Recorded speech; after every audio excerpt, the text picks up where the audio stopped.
So now I'd like to share my most important do's and don'ts in the negotiation. To start with, it's important to ask open questions that encourage the other side to talk, and then to listen carefully to their answers. Remember, you've got 2 ears and 1 mouth, so use them in those proportions. An open question is one which requires more than a single word answer. That would be a closed question, and you don't learn much from a closed question. You want the other side to give you the information that you need to make an informed decision, so you must frame questions in such a way that invites them to talk. So rather than asking, "Why do you want to buy my company?"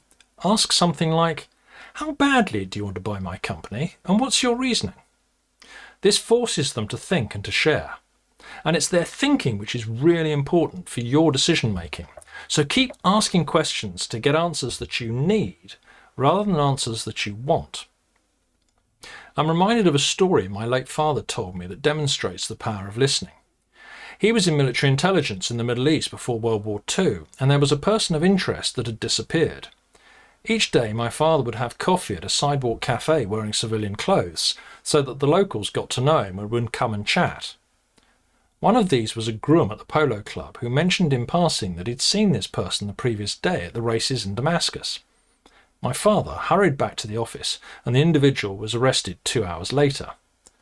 By taking the time to listen, my father found his missing person.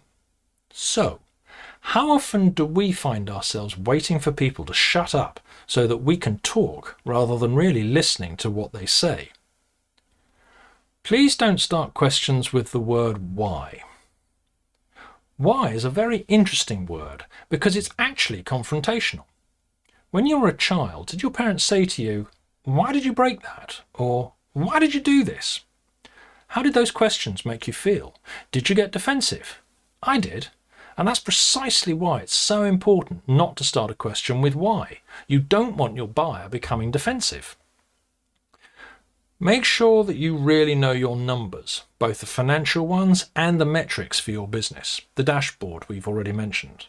It is so important that when you get into the negotiations, you're on top of these, because if you're not, what it says to the buyer is, if they don't know their numbers, what else in this business don't they know? This is likely to make them nervous, particularly if due diligence is yet to start. And then when it does, they'll try to rip everything apart. So being on top of your numbers is crucial. During the negotiations, you must document all decisions as they occur and get them agreed at the end of the meeting, no matter how small or insignificant they seem. Our memory is poor. We tend to remember headlines rather than details. So if something comes out that's a detail, get it recorded so that it's not forgotten. These can be handwritten notes, but do get the other side to initial or sign them as true record. We all have mobile phones with cameras on them, so it's easy to share this document with the other side. Do please keep perspective and be dispassionate. For a seller, I accept that that's very, very difficult. This is an emotional journey for you, but for the buyers, it's just business.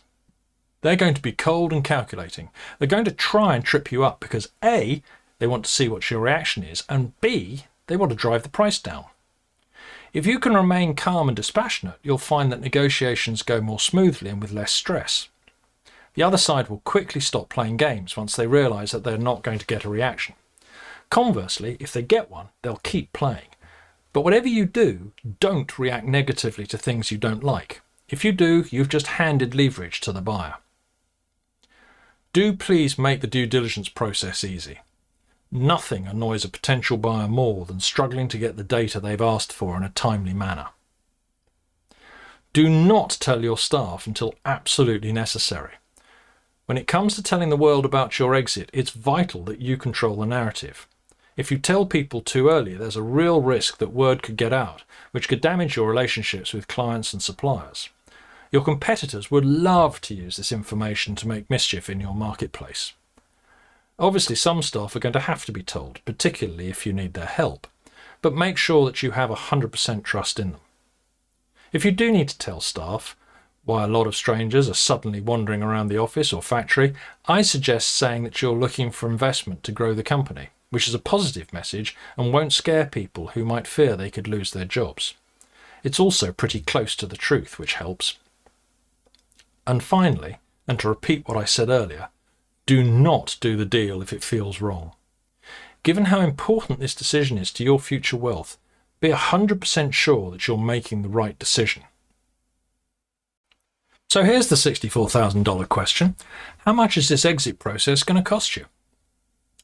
The most obvious cost will be professional fees for the lawyers, accountants, etc. When you add them all up, you should expect to pay somewhere between 5 and 10% of the deal value.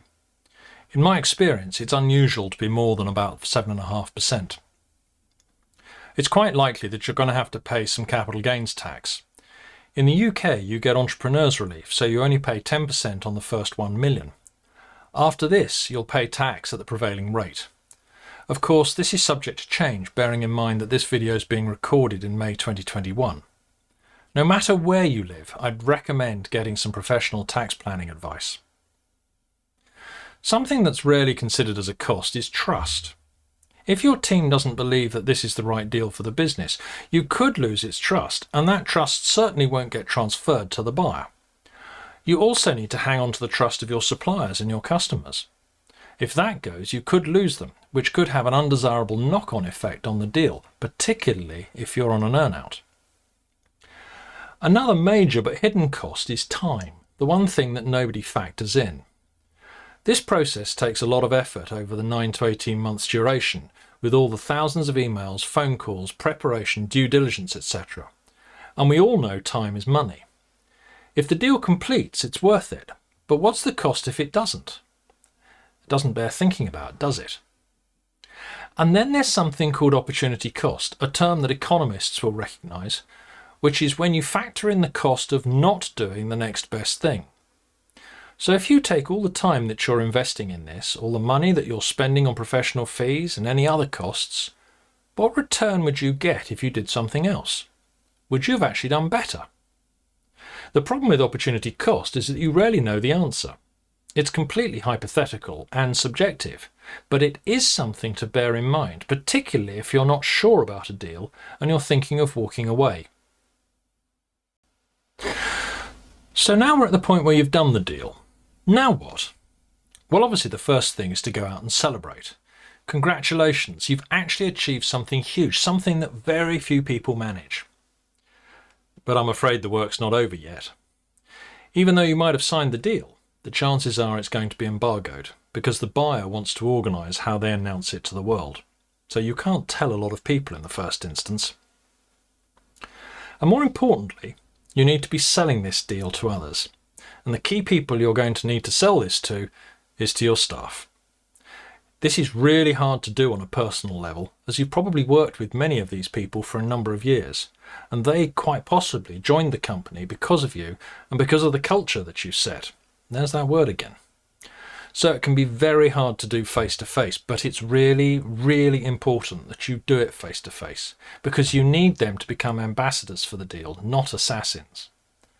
Once you've got your staff on board, it's time to tell your suppliers and key customers and to introduce them to the buyer. It's critical that they stay on board if the deal is to be a success, so I'd recommend that you explain the rationale behind the deal. And this is where having your staff as ambassadors comes into play, so that the deal is sold as a good thing. And the last thing you're going to need to do when the deal completes is grieve. If you're like most business owners, your company has been your life. It's your reason to get up in the morning, and I'm certain it gave you a purpose.